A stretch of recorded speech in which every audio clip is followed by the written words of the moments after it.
Good evening and thanks for joining us for Fox 5 News at 6. I'm Christopher King in for Eric Perry.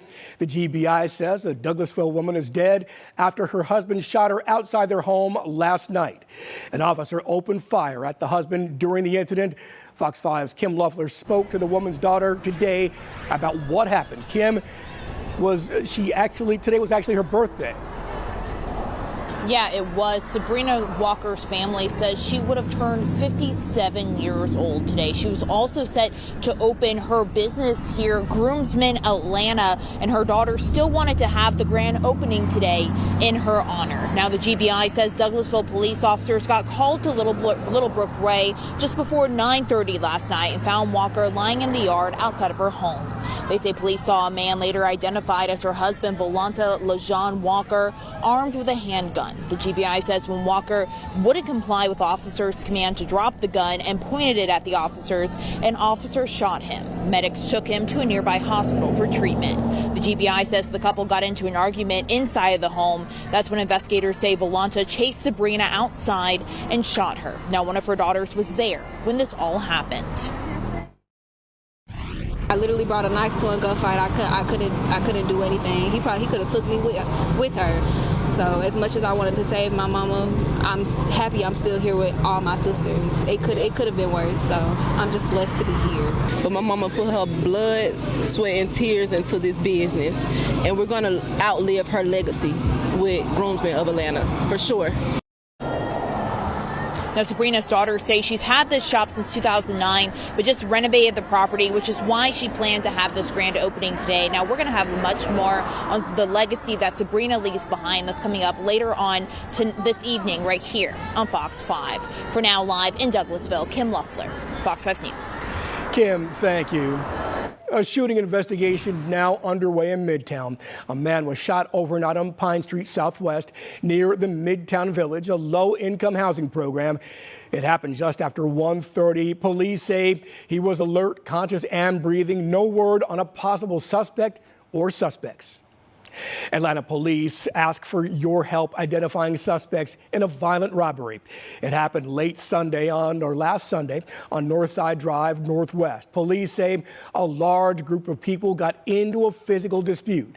Investigators say several suspects attacked several people and stole various items. Now they want to know if anyone recognizes anyone from this video. Police now offering a $5,000 reward for information leading to an arrest. Take a look at your screen right now. Police in Henry County issued a be on the lookout for this burglary suspect.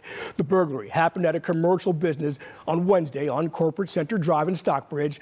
A surveillance camera took this pic. Not much to go on, but Stockbridge police say give them a call if anything looks familiar. A Roswell juvenile faces gun-related charges on obstruction of law enforcement, all connected to a standoff with police. It happened just before 4 yesterday afternoon. Police responded to an apartment complex on Tree Ridge Parkway for a drug-related domestic dispute. Officers found the juvenile armed with a gun. That juvenile ran into the apartment and refused to come out for several hours. They ended up surrendering before family members escorted them out. Westside Church held a parking lot service this morning. This just days after a fire destroyed much of the building. On Monday, flames broke out at Prayer City Eagles Chapel International Ministries. That's on Joe Jerkins Boulevard. Investigators say the fire was set intentionally. Pastor Raphael Grant tells Fox 5 the damage will cost upwards of $4 million. The church is now asking for donations to help rebuild. We are trying to raise money to rebuild again. In fact, we are trusting and hoping and believing God that people will support us in the rebuilding through their donations. This week, Cobb County authorities arrested a woman they say set the fire. Aries Jordan faces arson charges. Pastor Grant tells us Jordan was not a member of the church but visited.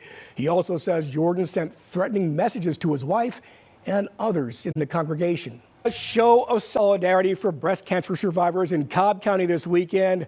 Hundreds of Georgians walked 30 miles over 2 days to raise funds for breast cancer programs across the state. The Georgia Alliance for Breast Cancer sponsored the event. It's a nonprofit working to increase access to care and reduce disparities in cancer outcomes. This year it was especially impactful for me as I had a diagnosis in April. I'm happy now, healthy now, and just super excited to have this opportunity to share my story with others, give back, and make it a huge community event, hopefully bigger and better every year. Every dollar raised stays in Georgia. Proceeds will go toward vital services, including screenings, diagnostic, genetic counseling, and survivor support programs. As biggest block party returned today, the third annual Westside Stride. It brought live music, food, and an artist market to Howell Mill Road. There were kid-friendly activities like a pumpkin patch and a petting zoo. Kids love the petting zoo.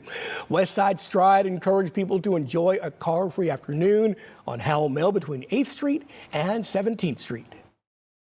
We're really hoping to showcase the walkability of the area and how vibrant it is. As you can hear from the brass bands, there's never a dull moment on the west side, and that's what this event really embodies. The Upper West Side Improvement District hosted the Westside Stride. More than $500 million will be up for grabs in Tuesday's Mega Millions jackpot. That's the estimate after no winning numbers during Friday night's drawing. This is the first time this year the jackpot has surpassed $500 million. Now, if you win and choose the one-time payment, you'll have to figure out how to spend $251.7 million. That's a paltry number when compared to the $820.6 million one-time payment on last month's $1.7 billion Powerball jackpot. That's a lot of numbers for you there, folks. But $250 million would still go a far way. Be a nice little change for your bank account, you know? Yeah, okay.